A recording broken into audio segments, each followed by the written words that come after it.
Every week or two, we will put some of my food up on there. I guess that doesn't really look good because it's sort of half eaten, but it's a reminder. For the latest in health-related information and ways to save your life, check out the newsletter.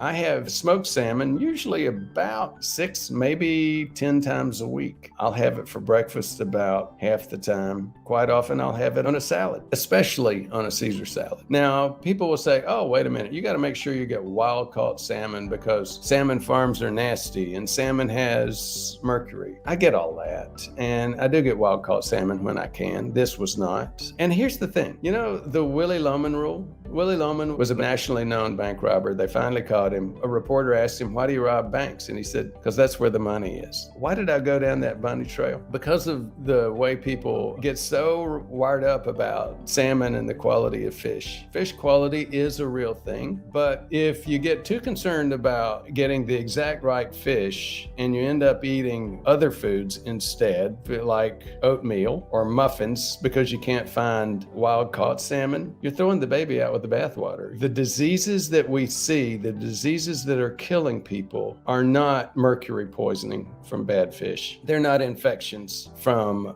poorly farmed fish. They are cardiovascular diseases from eating carbs. So again, remember the Willie Loman rule. Remember where people are actually getting sick and remember your priorities.